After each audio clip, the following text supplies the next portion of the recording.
Bonjour, je m'appelle Amanda Widman et j'ai eu une expérience extracorporelle en 2017.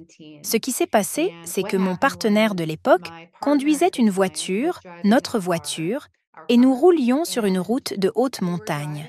La route était donc un peu comme ceci, et le flanc de la montagne montait tout droit comme ça, puis de l'autre côté, ça descendait tout droit comme ça. Il y avait un garde-corps en béton. Une autre voiture qui s'approchait de nous dans l'autre sens a perdu le contrôle et ils ont traversé le centre de la route et sont entrés dans notre file. Et nous n'avions pas vraiment d'issue parce que si nous allions trop loin sur le côté, nous allions frapper la montagne. Il n'y avait pas beaucoup de place sur l'accotement en gravier pour notre voiture. Nous avons donc viré sur le côté pour essayer de l'éviter et nous avons réussi. Mais comme nous allions vite et que l'accotement en gravier était assez graveleux, nous avons perdu le contrôle et notre voiture a commencé à déraper. Nous avons percuté la voiture qui se trouvait derrière la première. Nous avons donc heurté cette voiture, puis celle-ci nous a renversés et notre voiture a atterri sur ce garde-corps en béton juste avant le dénivelé. Donc, imaginez que la voiture s'est retrouvée la tête en bas sur le garde-corps en béton, les roues relevées. Lorsque les secousses se sont arrêtées, nous avons ouvert les yeux et tout ce que nous pouvions voir était comme des arbres renversés qui descendaient tout droit vers le bas. Je travaillais dans la région depuis environ 13 ans en tant qu'ambulancière paramédicale et il était bien connu que dans cette région, à cet endroit, les voitures qui s'écrasent passent par-dessus le garde-corps. C'était très courant, et cela se produisait presque, vous savez, quelques fois par mois. Et nous faisions des boutades sur les ambulanciers paramédicaux qui débutaient leur carrière sur ce tronçon d'autoroute parce qu'ils n'avaient finalement que très peu d'expérience en matière de sauvetage de personnes, car les voitures passaient par-dessus bord et vous n'en voyiez plus jamais rien. Et donc, pendant cette fraction de seconde, j'ai cru à 100% que j'allais mourir. J'ai donc fermé les yeux, je me suis penchée sur mon siège, j'ai relâché tous mes muscles et j'ai tout simplement lâché prise. Je ne voyais rien de ce qui se passait et je ne sais pas pourquoi. Tout cela s'est produit si rapidement, mais c'est ce que j'ai fait. C'était ma réaction. Et, vous savez, avec le recul, je suppose que j'ai toujours entendu dire que si vous allez mourir, allez-y paisiblement. Faites de votre mieux pour lâcher prise. Donc, j'ai juste lâché prise et je me suis simplement penchée en arrière sur mon siège, comme si un avion était en train de décoller et que j'allais aller quelque part hors de ce monde. Et c'est en fait ce qui a fini par se produire. Je me rappelle d'abord qu'il y avait cette immense obscurité qui semblait pouvoir durer indéfiniment. Et ce n'était pas effrayant. Cela ressemblait presque à une grotte plumeuse, moelleuse, confortable et interminable. Et puis très vite, j'ai réalisé que je n'avais pas de lourdeur, de poids.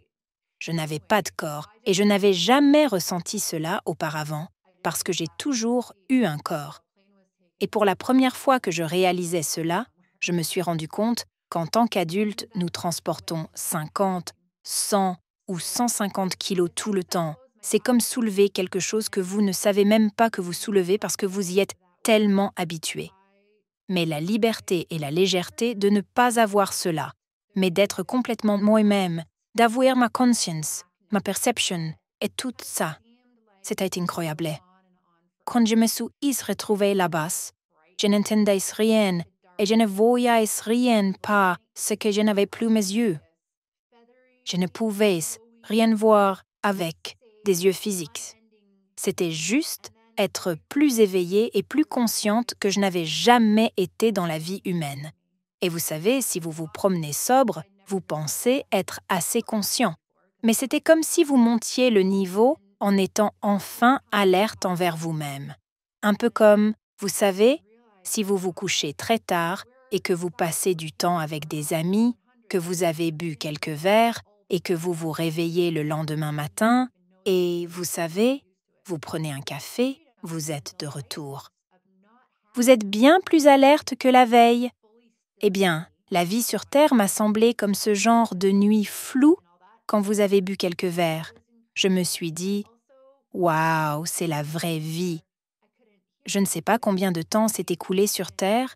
Il s'agissait probablement de quelques secondes, mais sortir de son corps n'est pas la même chose qu'être sur Terre.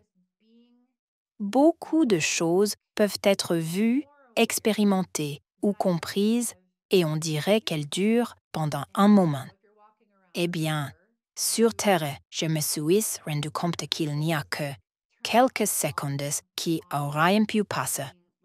Donc, une fois que je me suis un peu habitué à être en dehors de mon corps, ce n'était plus lourd, je n'avais plus mes sens, j'ai soudain réalisé qu'il y avait une énorme familiarité. Et ce qui a commencé à me venir à l'esprit, c'est que tout me semble familier, comme à la maison. Cela semble être une paix parfaite, une paix que même les plus grands moments de paix sur Terre ne pourraient comparer à cette paix-là. Parce que, sur Terre, même si vous vivez un moment de paix, il y a une partie de vous qui sait que cela peut prendre fin à tout moment ou que des problèmes peuvent survenir au coin de la rue, même si vous pensez être pleinement dans le moment présent. Mais ici, il n'y avait aucune conscience que cela pouvait prendre fin et il n'y avait aucune conscience que des problèmes pouvaient survenir. C'était comme l'ambiance la plus sécuritaire, la plus belle, la plus sûre et la plus parfaite que j'ai jamais trouvée. Et je ne me souviens pas de quand c'est arrivé parce que le temps linéaire, mais certaines choses se sont produites en quelque sorte. J'ai senti une présence. C'est ce qui est arrivé une fois que la paix a commencé à survenir, j'ai senti une présence.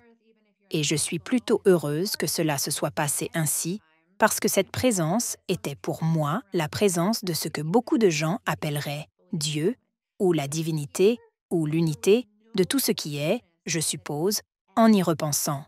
J'ai déjà entendu ces termes comme l'unité et le divin, et, bon, c'est intéressant.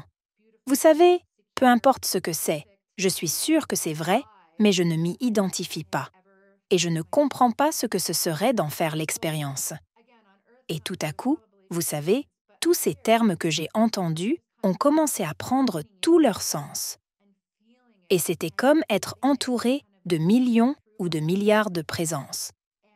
Je ne pouvais pas vraiment voir qui ils étaient, ni ce qu'ils étaient, mais j'avais l'impression que c'était presque comme des chœurs, un immense rassemblement de tous ceux qui ont toujours existé, de tous les esprits d'êtres sains et en bonne santé. Peut-être mes ancêtres, peut-être des anges, peut-être, vous savez, des esprits de plantes et d'animaux, juste de toute la création. Et dans l'ensemble, cette présence s'est présentée à moi comme si c'était Dieu. Tout était réuni, et j'ai réalisé « Oh, je suis déjà venu ici. Je suis déjà passé par ici de très nombreuses fois. » Et juste le fait d'en parler là maintenant, j'en ai des frissons. J'ai donc fait l'expérience de cette présence si aimante, si exempte de jugement, si non critique, si parfaite et si infinie. Et la chose dont je me souviens ensuite, c'est du son. C'était comme si le premier son était faible, puis il est devenu de plus en plus fort. Et j'ai réalisé que les gens criaient.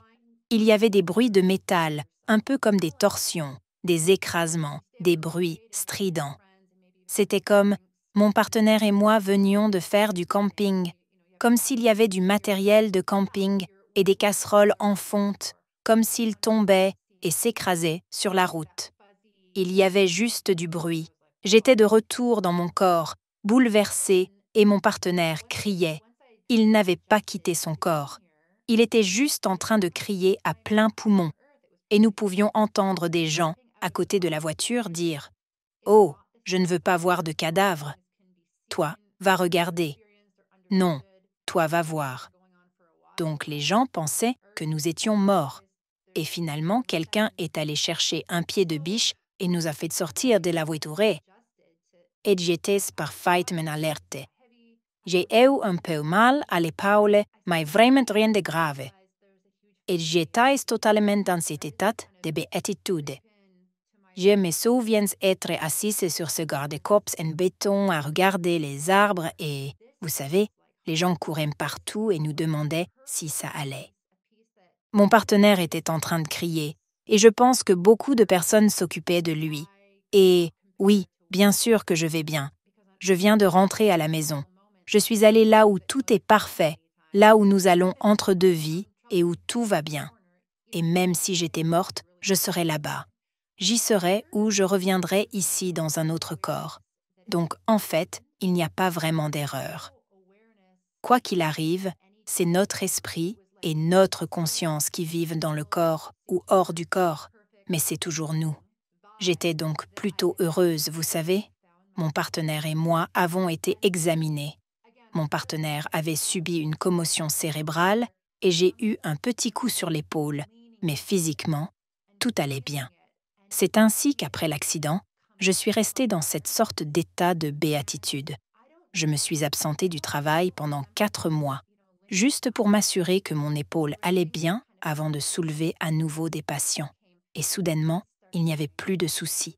Je ne me considérais pas comme quelqu'un qui avait peur de la mort, mais tout à coup, j'ai ressenti un sentiment de confort et de confiance supplémentaire autour du sujet de la mort.